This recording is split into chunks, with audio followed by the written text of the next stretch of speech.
पिंपरी के तेज तर्रार एनसीपी नगर सेवक संदीप वाघेरे ने पिंपरी पालिका आयुक्त को लीगल नोटिस भेजा है। साथ ही 15 दिनों का अल्टीमेटम भी दिया है कि स्थायी समिति और विशेष सभा का लाइव टेलीकास्ट पुनः शुरू नहीं किया गया तो पालिका आयुक्त को कोर्ट में घसीटेंगे। ऐसी चेतावनी आज प्रेस वार्ता में संदीप वाघेरे ने दी। उनके साथ एडवोकेट असीम सरोदे उपस्थित थे। कॉर्पोरेटर संदीप वाघेरे द्वारा जारी नोटिस में कहा गया है कि म्युनिसिपल कॉर्पोरेशन की सभी जरूरी मीटिंग्स को नागरिकों के लिए ऑनलाइन लाइव ब्रॉडकास्ट करना जरूरी है।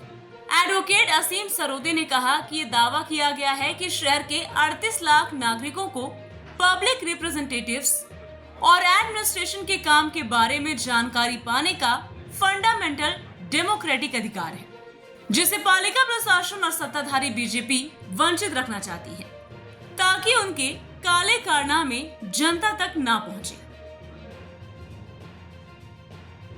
सध्या एक अपारदर्शकतेची मोहीम सुरू आहे आणि जे प्रशासनामध्ये आहेत, सत्ताधारी आहेत, त्यांना सातत्याने असं वाटत राहते की लोकांना काही माहिती मिळू नये। आपण काय काम करतो त्याच्याबद्दलची पूर्ण माहिती लोकांना मिळू न देणं ही राजकीय चलाखीची आहे। ती लाईव्ह स्ट्रीमिंगमुळे थेट व्हिडिओ प्रक्षेपण केल्यामुळे ती उघड होते।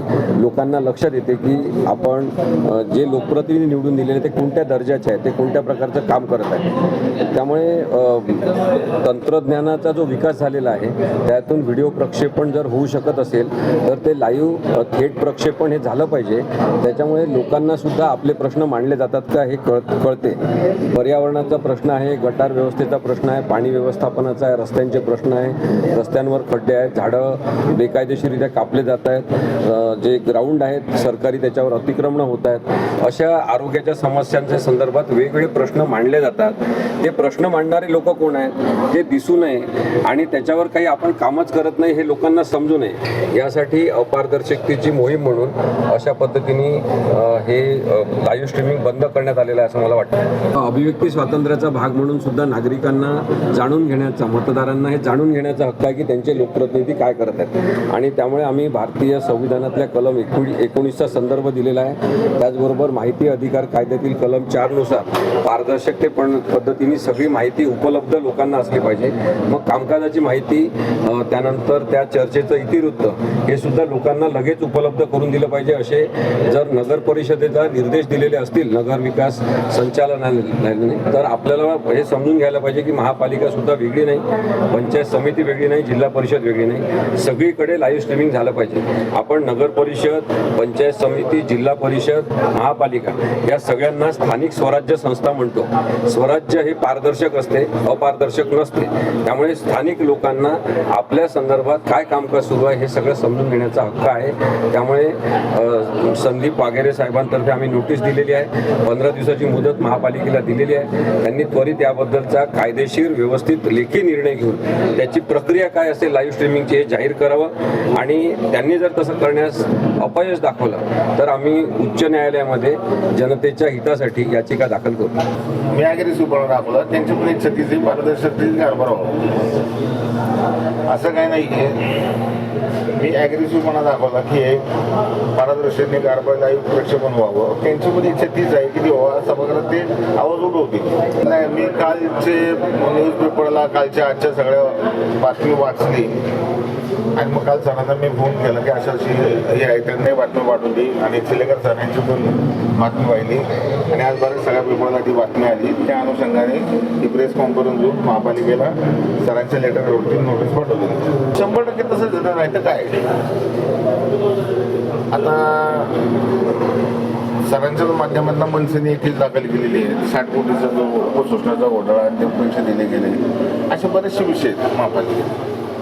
आणि महापालिकेत तिथं एकमेकावरती दादागिरी करणं किंवा काय याच्याच तुमच्या पेपरला बातम्या होत्या, तसं ते आहेच ना परिस्थिती की तू बोलू नको, तू बस, मला बोलू दे, हे करू दे, ते करू दे।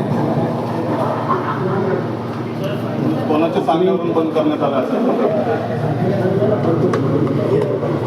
सत्ता त्यांची आहे, त्यांच्याच लोकांमध्ये ठरलं असेल की आपली नाचिकी होती की आपला कारभार जनतेला इथं 38 लाख लोकांना कळतोय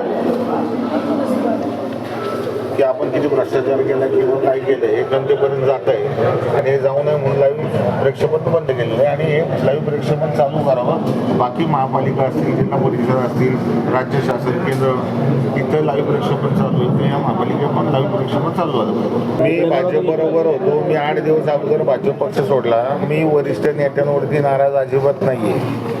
इथली जी लोकल पॉलिटिक्स आहे यांनी मला तो पक्ष सोडायला भाग पाडला आणि मी सोडून दिला. एका माणसासाठी तुम्ही सत्तेच्या बाहेर गेला? 100% मला जी गोष्ट पटत नाही मी ती करणारच नाही. मला भ्रष्टाचार पटत नाही, मी करून देणार नाही, करणारही नाही. मी तिथं महापालिकेत विश्वस्त म्हणून आलेलो आहे आणि त्यावेळेला जे सत्तेत होतो चुकीच्या कामांना विरोधच केलेला आहे आणि हे तुम्ही पाहिलेलं आहे. आणि आता पण चुकीची काय कामं असेल त्याला विरोध करणं, ते हाणून पाडणे हे माझं काम आहे आणि हे पिंपरी चिंचवड जेवढी जनता आहे त्यांना न्याय देण्यासाठी मी प्रयत्न करतोय. Bureau report, VSRS news, Pimpri Chinchwad, Maharashtra.